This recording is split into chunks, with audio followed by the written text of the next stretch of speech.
Hey, it's JC1424 once again with NASCAR 07, and in this episode of our season as Hendrick Motorsports, we're going to be completing race 16 of 36, which is the Dodge Save Mart 350 at Infineon Raceway, or as it is now known, Sonoma Raceway.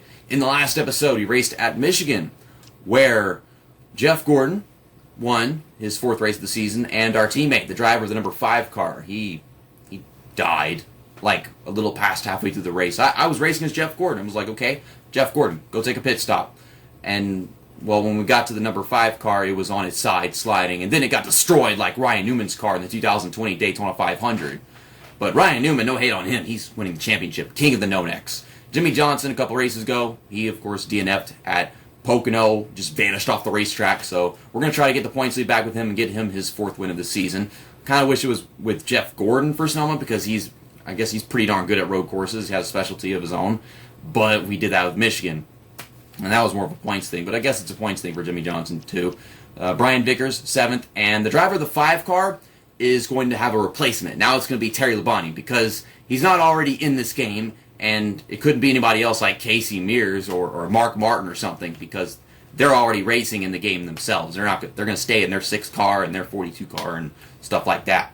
Now, one more thing. I usually only do this in NASCAR heat games because like the cautions are just so frequent at road courses over little stupid crap. And in this game, the same thing. Like they'll park their cars in turn 1 or in turn 7 or whatever it is. And it's just, they're not that good at the track. They'll try to pass each other and they'll dump each other instead because one guy doesn't want to give up the position. So we're going to turn off the cautions for this race. And I'll turn it back on after the race is over. I'll try to remember to do that. Look at this, guys. I'm Cole Trickle. I am Tom Cruise. I got a City Chevrolet jacket from my girlfriend for my birthday, and it's amazing. Wasn't going to wear it to the Martinsville race. That is sadly probably not even going to happen due to this fake pandemic that's going on. And of course, you know, it's EA Sports. They like to do that in turns 1 and 2. They mash the brakes, and if you touch somebody, your car gets vacuumed into the ground. It's nuts. It will happen every single time. It also happens at Watkins Glen in the S's. And they've been doing this shit since NASCAR 2005, and they never chose to fix it. I don't know why. I went from NASCAR 05, NASCAR 06, NASCAR 07, NASCAR 08, NASCAR 09, all these PS2, and I guess the original Xbox games, if there were titles for that as well. All these games, they never fixed it. I mean, at least 7 or 4 tries. It might take 3 years, but they don't go 6 years of NASCAR games and not fix something as simple as cars getting vacuumed into the ground in the most random places. I don't know if there's like any other road courses where it happens, like fancy tracks, but Dale Earnhardt Jr. hates me. Did I hit him a while ago and now he hates me, or does this have something to do with like a few races ago that I don't even remember? I'm going to pass you and you're not going to hit me. I'm going to win this race with... Well, yeah, that would have been a caution, but that was Tony Stewart's fault for brake checking me. And oh my gosh, my brakes don't work at this track. I didn't know that was a thing. But yeah, I love this jacket. So, praise the Kayla, wonderful girlfriend. And I wanted to go to Martinsville, sit on pit road, and eat ice cream in this jacket. And then maybe a driver would see me and be like, "Hey, let's shoot a scene on the track. We'll do one of them test cars. We'll go out there, and I'll talk to you on a headset, and I'll come in and I'll punch you in the face because you're eating ice cream instead of being ready to change my tires." Freaking no. But yeah, it'd be amazing if that ever happened. But just being able to eat ice cream on pit road in a Cole Trickle jacket. That'd be awesome. Brian Vickers is running 12th right now. Yeah, that's 12th place. Let's now run this guy over. Side by side into the S's. Oh boy. S's are always the most fun parts of a road course. Bobby Labonte, like, what the heck? These AI, like, I don't know, there's something about them at road courses where it's like they're just like unaware in this game. I don't know what it was like in NASCAR 06. That's been like 3 years since I played that game, but this game, what the hell? Jeff Gordon is leading this thing. Dang it, Matt Kenseth. I'm just so much better than the AI at this track that I can't help but crash into everybody because they underdo things. And sometimes I overdo things, but they're underdoing it so much that the overdoing and underdoing don't go together. It just doesn't. Let's not touch Kurt Busch right here. Please don't pull out in front of me. God. The car does weird things. Like the tires, they just get sucked into the ground. I mean, it's not like the NASCAR 2011, the game online level crap where your whole car is in the ground with your tires. And it looks weird. And it's disruptive behavior to your race. Dive underneath Elliott Sadler right here. Slide job. Not really. Just a regular fucking pass. I've got Jimmy Johnson to field really quickly. So we passed Brian Vickers, who's not too far back. There's Terry Labonte up there. He's running second. Terry Labonte running second. What a return. What a comeback for Terry Labonte. Amazing. Greg Biffle, dumbass. Okay. They're so unaware. We're already about to be on the lap of the race that will get us to the halfway point. We're lap 3 right now, but yeah, after we complete lap 4, that's the halfway point. We're all going to have our green flag pit stops, of course.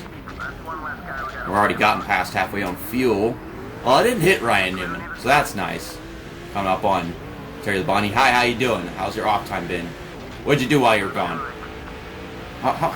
When did he retire? Because I know the last guy, he's been driving this 5 car for a season and a half. I think Terry Labonte retired at the 2004 season? Yeah, because remember when I played NASCAR 06, the 5 car had rookie stripes on it. So yeah, the 5 car was Terry Labonte in NASCAR 2005, Chase the Cup. Because I played NASCAR 2005 after NASCAR 06. So I guess my memory wouldn't be that different. I don't know why it's telling me that Terry Labonte's not available over there. I don't know, like, if it's specific corners you can't change to him in or something. Wish the game would do that for every other track movement wrecks happening. So, we're going to have to get back to, I was about to say Joe Nemechek in the 25 car. Brian Vickers, because he's the furthest back. I want to take care of him in the points. Well, my controller is vibrating, which I hate when that happens during a swap, because usually it means they're wrecking themselves. But in this case, it was the gears shifting. This game is scaring me, okay? You know, sticking with the Terry Labonte thing throughout the entire rest of this Let's Play is going to be pretty difficult. And I hope it doesn't happen to one of my other drivers, because then I don't even know what I'm going to call them. I'm going to call the driver of the 24 car, William Byron. He's, like, way too young. Jeff Gord was in that damn 24 car for so long throughout his career that I don't know, I have no idea. It's too soon. It was too soon with the other guy in the 5 car.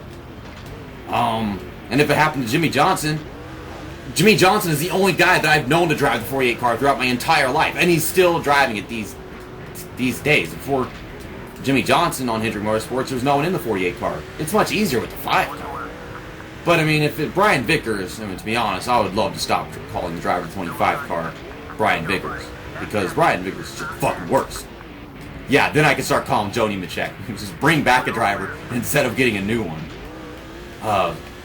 We'll save these kids their potential. We'll just, if they're going to get wrecked again in that car, then might as well be someone that's already pretty old and, you know, they've had their life and they've enjoyed it. Kurt Busch is just trying to get himself dumped right now.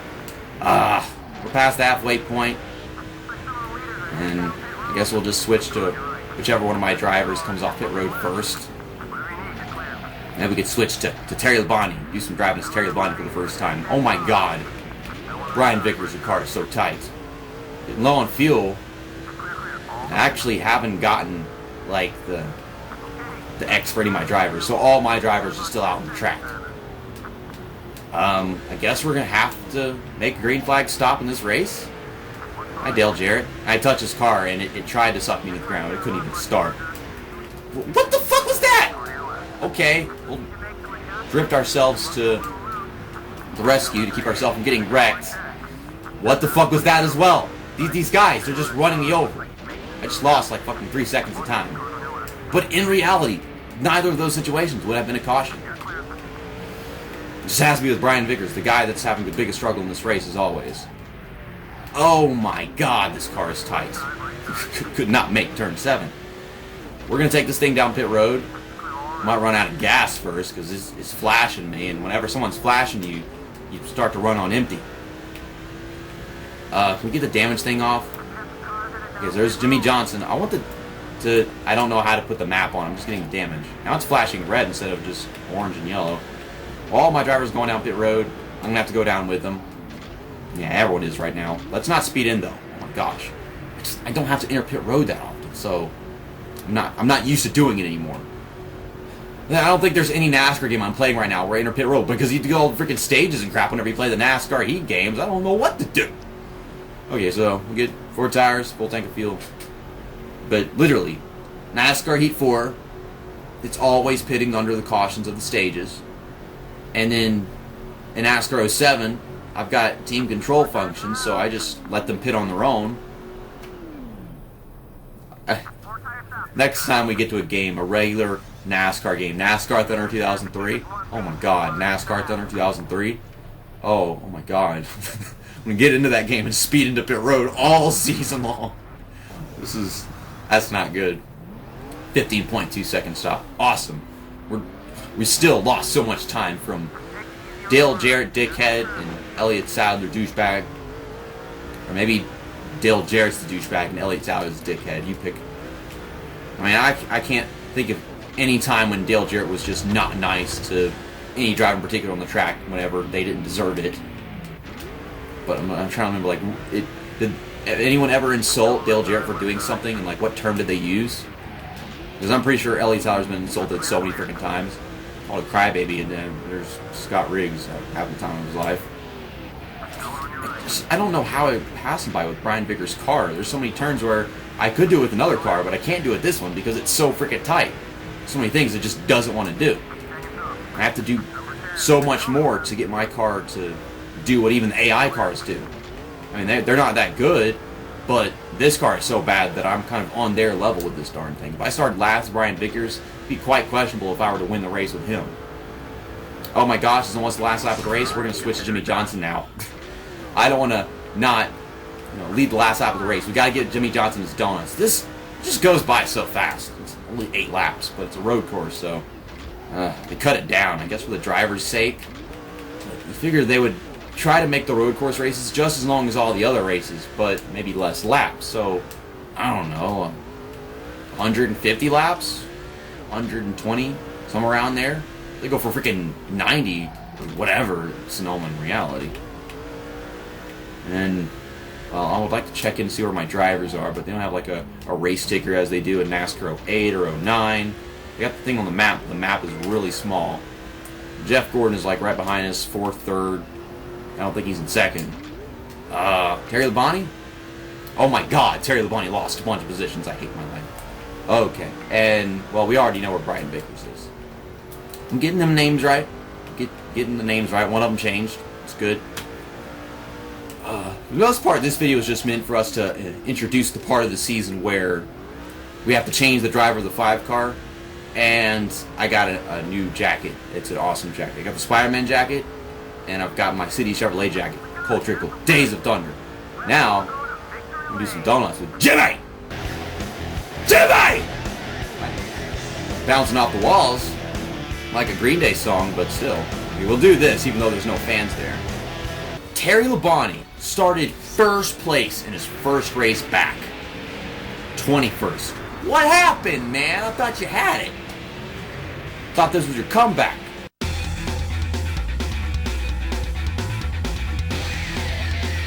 Jimmy Johnson wins his 4th race of the season, and he led the most laps in that one as well. While Ryan Newman finished in 3rd, he didn't lead any laps. So Jimmy Johnson doesn't get the points, but he gains a very significant amount. He was 54 behind starting that race, now he's 29, so that is great. Jeff Gordon finished in 2nd, and he's in 6th in the standings right now, so that's probably a good gain for him because he led some laps in there. I remember looking at him, seeing him in the lead on the map. Ryan Vickers, I wish I could have done better with him, but it was such a short damn race. And then we had Dale Jarrett and Elliott Sadler knocking me around for whatever reason. And, of course, Terry Labonte. He started on the pole in that race, and he wound up finishing all the way in the middle of the field. So that's just more points being lost, and it sucks that he was already this far back to begin with. But that's just the hand of cards he was dealt. And usually NASCAR doesn't let a driver, get swapped out and have the same amount of points as the other guy. But EA Sports, the EA Sports guides, they let it slide and go ahead and let him replace points, car, everything. So we're going to go into settings. I'm going to turn the cautions back on. If I hadn't had the cautions off for the Sonoma race, then it's safe to say that it would have been done within 4 or 5 minutes. Because that felt like it was only 5 minutes to begin with for me, because it was just so much shorter than all the other races that we've run. But I swear there are 3 situations where cautions should have come out. two of them were on the same lap, Dale Jarrett and Elliott Sadler. But in the next episode, we're going to be going to Daytona International Speedway for the Pepsi 400, the night race 17 of 36. And the last time we went to Daytona was a special episode, the Daytona 500, with MDK as a guest for the main event. Kind of kept it secret until we completed the Gatorade 125s and all that. And yeah, that was just a very special moment for the channel because it was like a 2-year anniversary of what we did as a collaboration on NASCAR 09. Or maybe it was a 3-year anniversary. Damn, been a while. A lot's happened since then. But yeah, shout out to MDK. I'm not going to have a guest for the night race because I want to have both the Daytona races have guests. I want to have one with one and one without one. But enough jibber jabber. See you next time. That's that. And episode over.